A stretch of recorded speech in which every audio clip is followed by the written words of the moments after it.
Segala puji bagi Allah Jalla Jalaluh yang karena nikmatnya kebaikan-kebaikan menjadi sempurna, yang karenanya ma'had ini bisa berdiri.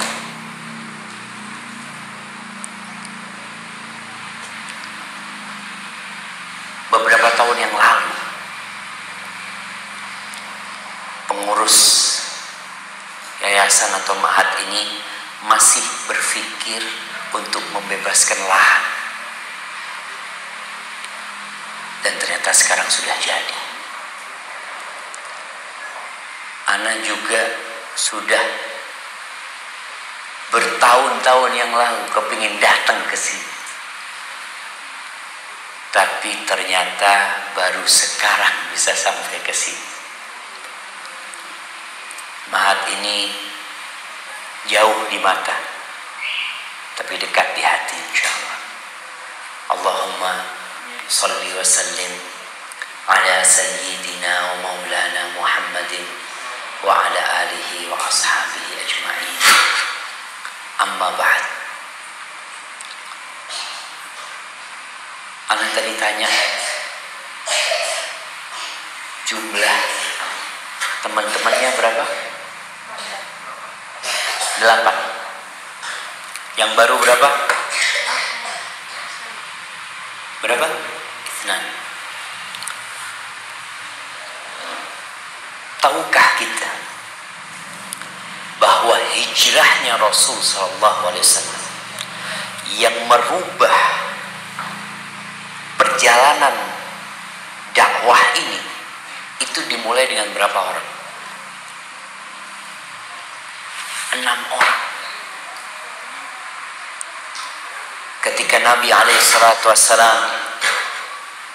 beliau mendakwain kabilah yang berangkat haji, pindah dari satu kabilah ke kabilah yang lainnya di Mina. Terakhir setelah mendapatkan respon yang kurang menyenangkan dari orang-orang tersebut, Rasulullah SAW mendapati 6 orang dari Madinah sedang tahallul. Mereka habis lempar jumroh. Masya Allah, ada yang marah-marah aja.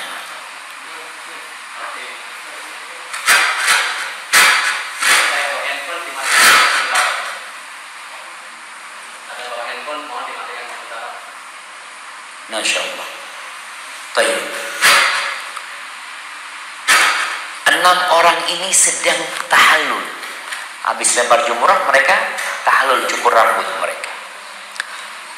Rasulullah SAW tidak menyia-nyiakan kesempatan itu. Beliau langsung mendatangi 6 orang itu, didakwain sama Rasulullah SAW. Ternyata 6 orang ini menjadi benih-benih hijrahnya Nabi alaihi salatu wassalam ke kota Madinah. Maka insya Allah kalau ada 8 sama 2 orang ini akan jadi benih-benih yang merubah wajah dunia. Siap? Bismillah.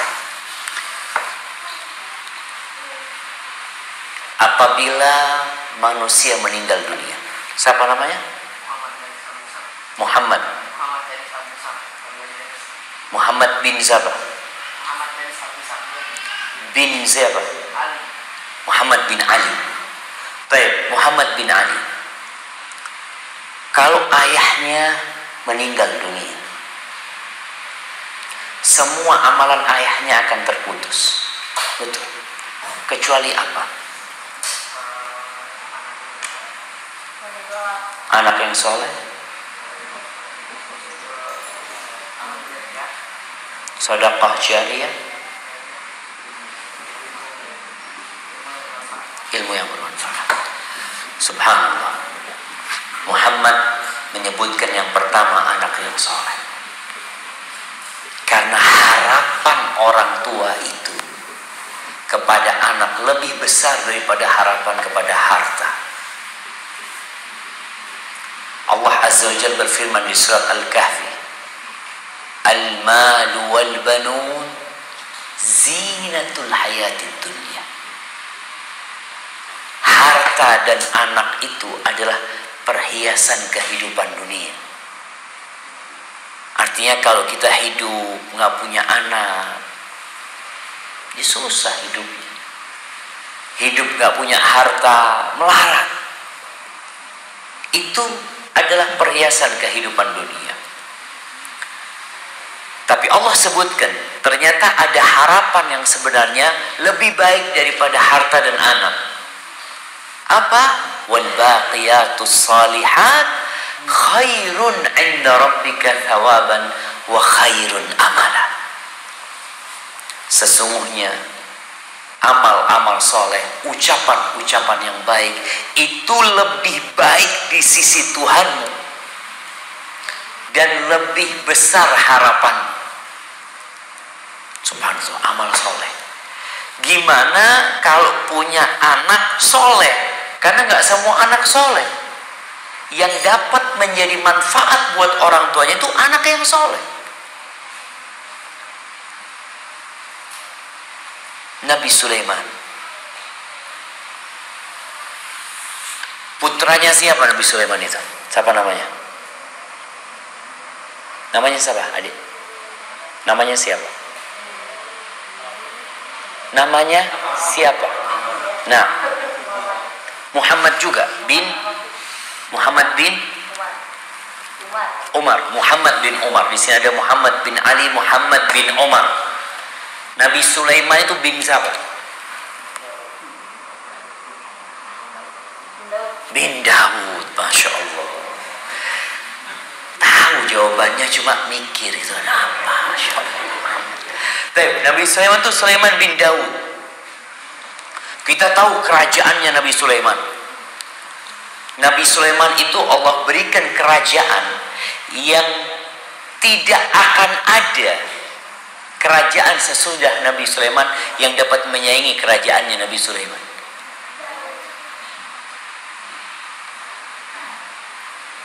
Pasukannya itu bukan manusia.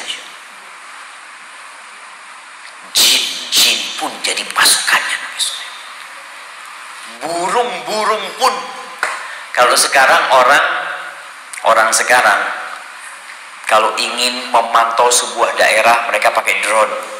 Ya kan? Kirim drone ke sana. Dari dulu Nabi Sulaiman kirim apa? Burung. Dan kalau drone ini harus ada yang nyetir.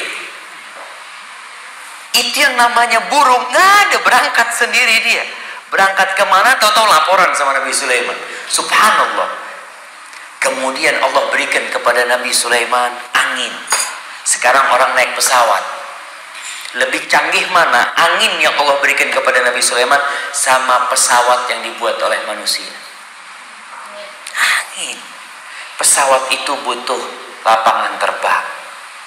Helikopter itu butuh helipad.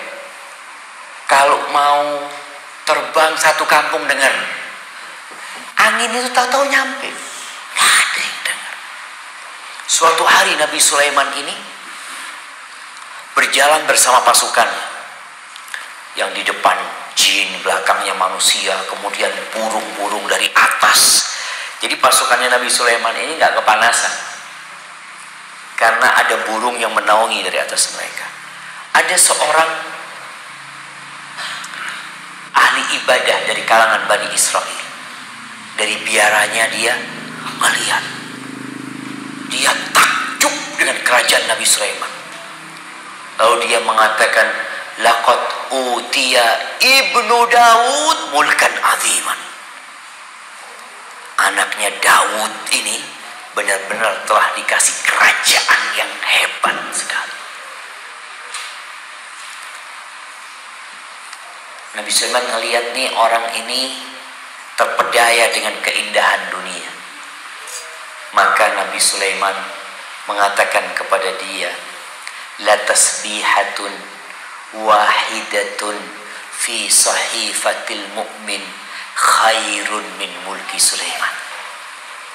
Tasbih, kalimat subhanallah satu kali yang berada dalam catatan orang yang beriman itu lebih baik daripada kerajaan Sulaiman. Bayangin amal soleh, tasbih sekali lebih baik daripada kerajaannya Nabi Sulaiman.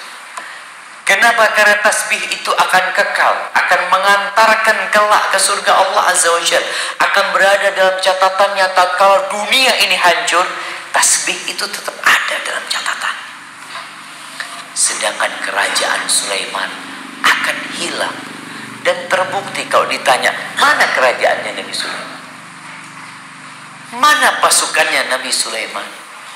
Mana singgasana Ratu Balqis yang dipindah dari Sabah sampai ke Palestina, sampai Al-Quds? Mana semua itu? Nggak ada sudah.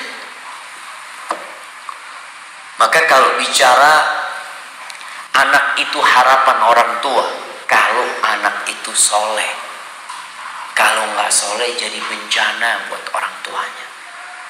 Karena harapan itu berada dalam kesolehan. Makanya doanya Nabi Ibrahim, beliau bukan minta anak sembarangan. Apa doanya Nabi Ibrahim? Rabbi habli minas solihin. Minas solihin. Saya kepingin anak yang cantik, yang tampan. Nabi Ibrahim minas solihin. Ya Allah, anugerahkan kepada aku anak-anak yang soleh. Ya tentunya orang tua kepingin punya anak yang sempurna. Nih 8 orang ini semua punya kaki. Alhamdulillah. Itu nikmat dari Allah Azza wa Jalla. Ada yang lahir tanpa kaki. Semuanya punya tangan. Alhamdulillah. Orang tua senang ketika anaknya lahir. Biasanya yang ditanya apa? Gimana anaknya? Lengkap. Kalau dikatakan lengkap, alhamdulillah. Sempurna, alhamdulillah. Tinggal bagaimana membentuk anak ini jadi anak soleh. Perjuangan orang tua. Memilih sekolahan itu juga perjuangan. Di antara banyak sekolahan, kenapa kita pilihkan anak kita ke sekolahan ini? Dari TK sudah dipilihkan sekolahan, nanti SD dipilihkan sekolahan, pesantren juga dipilihkan, sampai kuliah. Tujuan semuanya kalau orang tua yang soleh adalah bagaimana menciptakan anak-anak yang soleh dan soleha. Itu tujuannya. Kenapa orang tua bakal meninggal dunia? Bapak ana namanya Riza bin Hasan Basara. Alhamdulillah beliau masih hidup. Semoga Allah memanjangkan umurnya dan memberkahinya. Ibu ana juga alhamdulillah dia masih hidup. Ketika keduanya meninggal dunia, mereka akan meninggalkan warisan, meninggalkan harta. Hartanya nggak dibawa mati sama mereka. Kalau mereka meninggalkan anak yang akan mendoakan orang tuanya, ini aset yang besar sekali. Harta bakal dibagi, anak nggak bakal dibagi. Anak nggak pernah jadi warisan. Anak adalah aset yang terus milik orang tuanya. Yang kemanapun pergi, Muhammad, kalau ditanya siapa namanya, Muhammad bin Ali. Wahada kalau ditanya siapa namanya, Muhammad bin Umar. Supaya tahu bapak anak namanya Umar. Anak hadir di dunia ini karena punya bapak yang namanya Umar. Yang lainnya juga seperti itu. Mungkin dia punya nama panjang ya, punya nama panjang tapi sebutkan nama bapaknya. Kalau kita melihat bagaimana harapan orang tua sama anaknya begitu besarnya sekali. Ada orang tua yang mungkin tidak bisa baca Quran. Ada orang tua yang mungkin belum hijrah. Orang tua yang mungkin banyak dosa. Kalau dia punya anak-anak yang soleh, anak-anaknya ini dapat mengangkat derajat orang tua. Rasulullah sallallahu alaihi wasallam dalam hadis riwayat Muslim, bagaimana beliau menceritakan ada seorang ayah, ada orang tua yang ditinggikan derajatnya di surga, lalu dia bertanya, "Anna li hadza?" Kok bisa aku dapat derajat ini? Ceritanya gimana? Karena semua orang itu tahu sama amalnya masing-masing. Semua orang tahu. Ketika di sidang dia tahu, ketika ditimbang dia tahu. Tapi ketika masuk surga dia heran kenapa berada di derajat yang tinggi. Dari mana aku mendapatkan ini? Fayuqalu lahu bistighfari waladika laka. Itu karena istighfar anakmu buat engkau. Itu anak yang soleh yang akan terus mendoakan orang tuanya. Baca Rabbighfirli wali walidayya warhamhuma kama rabbayani shaghira. Loh Ustaz, bapak anak masih hidup. Walaupun masih hidup, jangan dipikir doa itu kalau sudah mati. Anak nunggu bapak mati baru anak doakan. Ini doa hidup dan mati. Mintakan ampun buat orang tuanya. Ini harapan orang tua. Kadang-kala orang tua itu minta. Anak kadang-kala ngomong sama anak kan, jangan lupa doakan bapaknya, doakan ibunya, sisipkan ayah dalam doamu gitu. Supaya anak ini terbiasa nanti ayahnya mati dia terus mendoakan. Kalau anaknya nggak soleh, ya nggak akan jadi harapan buat orang tuanya. Hidup saja menyusahkan orang tua, apalagi sudah mati. Mungkinkah dia ingat sama orang tuanya? Ya, kalau Allah kasih hidayah. Tapi kebanyakan anak-anak yang nggak soleh, dia tidak pernah berdoa buat dirinya, apalagi buat orang lain. Kemudian juga Nabi menceritakan alaihi salatu wassalam tentang orang tua yang dikasih mahkota, dikasih 2 helai pakaian, yang kalau semua kekayaan di dunia ini dikumpulkan untuk membeli 2 pakaian itu nggak cukup. Anak-anak nggak mungkin lah ngasih orang tua baju harganya 1 miliar. Pikiran nanti, anak mau kasih baju buat ayah 1 miliar, atau mau kasih kerudung buat ibu harganya 1 miliar, mungkin nggak kepikiran. Tapi ini ada orang tua dikasih pakaian kelak, hidup ini sebentar, dunia akan hancur. Ketika dibangkitkan kembali, orang tuanya dikasih pakaian. Kita tahu ya, manusia akan dikeluarkan dari kuburnya dalam kondisi telanjang, tidak berpakaian. Nanti mereka dikasih pakaian. Nih orang tua akan dapat pakaian dengan nilai yang nggak bisa dibayangin jemaah.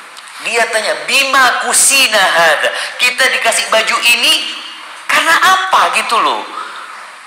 Apa yang kita kerjakan?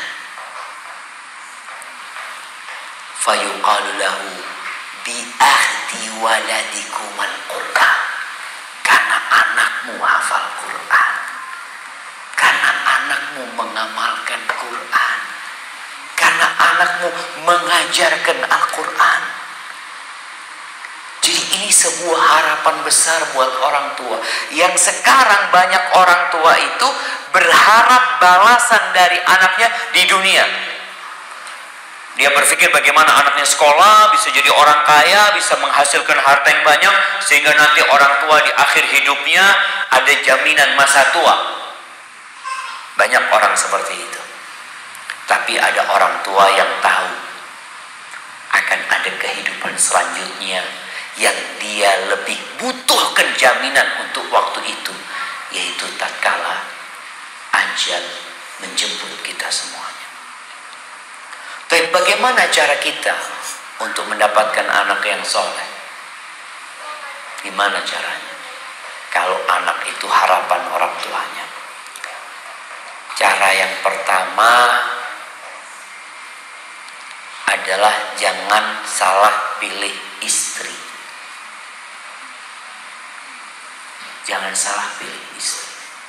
Ini kan adik-adik belum mikir nikah kan? Ya. Abul Aswad Ad-Du'ali, mungkin akan dengar nama ini. Dia dikatakan yang meletakkan ilmu nahu sorof, atau dia yang pertama meletakkan titik. Abul Aswad Ad-Du'ali, dia mengatakan kepada anak-anaknya, ahsantu ilaikum sigharan wa kibaran wa qabla an tuladu. Kata dia, aku telah berbuat baik kepada kalian ketika kalian kecil, saat kalian besar, dan sebelum kalian dilahirkan. Bayangkan gimana orang tua kita berbuat baik kepada kita, kita belum lahir. Anak-anaknya heran, bapaknya ngomong kayak gitu. Kata anaknya, ayah, kalau engkau berbuat baik kepada kami ketika kami kecil, oke, siap. Saat kita besar, kita rasakan itu. Tapi bagaimana engkau bisa berbuat baik kepada kita sedangkan kita belum lahir? Kata ayahnya mengatakan, ikhtartu lakum umman la tu'ayyaruna biha. Aku pilihkan buat engkau seorang ibu yang engkau tidak akan tercela dengannya. Dari sana dimulai. Jadi ketika ingin anak soleh, mau tidak mau ibunya harus soleha gitu. Kalau mungkin sebagian ibu, iya Ustaz, ana memang waktu nikah belum soleha, sekarang berusaha untuk jadi wanita soleha. Tujuannya apa? Supaya menghasilkan anak-anak yang soleh soleha. Mau tidak mau perlu perjuangan. Kemudian bagaimana mendidik anak-anak sejak kecil. Ada anak-anak yang sejak kecil diajari joget. Ngelihat anak-anak kecil sama ibunya joget sama ibunya, nyanyi sama ibunya. Berarti ibunya punya tujuan lain. Ya nggak tahu lah apa ambisi dia. Tapi ada orang tua yang sejak kecil anaknya diajarin Quran. Sebelum tidur dibacakan ayat kursi. Bangun tidur pagi diajarin Al-Fatihah. Terus dididik anaknya dengan baik. Dan perlu kesabaran. Orang tua mendidik anak ini perlu kesabaran. Kemudian anaknya 7 tahun diajarin sholat. Dan ngajarin sholat itu nggak mudah. Sampai Allah Azza wa Jalla mengatakan, wa'mur ahlaka bis-sholati wastabir 'alaiha. Suruh keluargamu sholat dan sabar. Engkau menyuruh itu sabar. Siapa yang kalau sholat subuh pas liburan masih dibangunkan? Nah, ibu-ibunya tanya sama mak-maknya, siapa di antara anaknya ini kalau sholat subuh di rumah masih dibangunkan? Udah bangun sendiri semuanya? Hah? Masih dibangunkan? Ini udah bangun sendiri? Bangun sendiri apa dibangunkan? Gimana? Kadang-kadang dibangunin. Pakai alarm. Nah,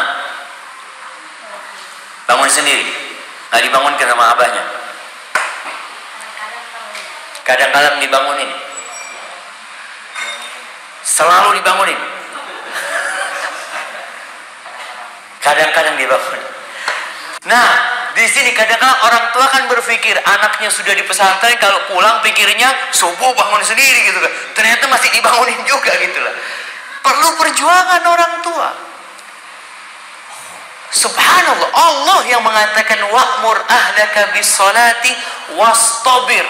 Jadi kalimat wastabir dalam bahasa Arab itu lebih tinggi daripada wasbir. Kalau wasbir itu sabar ya.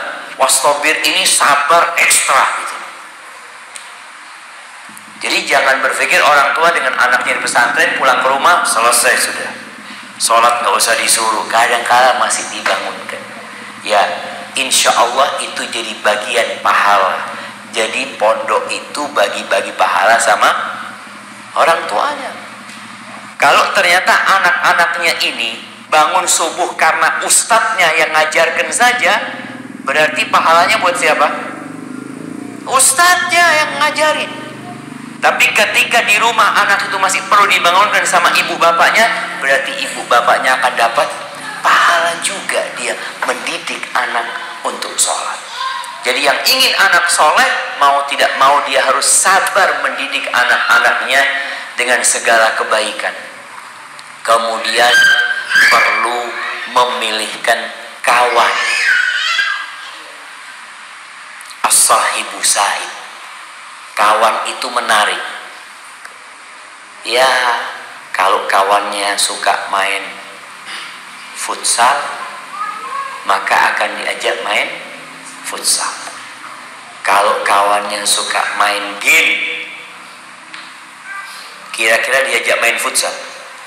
Enggak. Diajak main game. Ini berlapan ada grup game. Nggak ada. Alhamdulillah. Soalnya kadang-kadang lihat anak-anak itu pulang ke rumah dari pesantren udah punya grup anak. Masya Allah kata dia. Kalau grup murojaah, ya, grup saling ini enggak, grup main game. Maka perlu cari kawan. Orang tua pun perlu memperhatikan anak pun ini berkawan dengan siapa. Kalau kawannya itu orang yang suka sholat qobliyah ba'diyah, insya Allah anak kita juga akan sholat qobliyah ba'diyah. Kalau kawannya itu suka puasa Senin Kemis, insya Allah dia akan puasa Senin Kemis gitu. Maka perlu orang tua mencarikan kawan, dan salah satu caranya dengan memilihkan pesantren, dengan harapan di sana akan berkawan dengan orang-orang yang soleh. Kemudian yang terakhir, doa. Orang tua ini nggak boleh putus berdoa buat anak-anaknya. Di antara bentuk doa orang tua adalah menjadi orang soleh. Jadi bertawasul orang tua ini dengan amal solehnya dia. Kita tahu bagaimana Allah Azza wa Jalla mengirim Khidir atau Nabi Khidir menurut sebagian ulama dan Nabi Musa alaihissalam untuk merenovasi bangunan yang mau roboh. Di surat Al-Kahfi diceritakan itu bangunan mau roboh, Nabi Musa dan Khidir, subhanallah, Nabi suruh merenovasi bangunan, dikirim sama Musa. Kemudian Khidir cerita, kenapa kok aku merenovasi bangunan yang hampir roboh itu? Wa ammal jidaru fakana li ghulamaini yatimaini fil Madinah wa kana tahtahu kanzul lahum wa kana abuhuma salihah.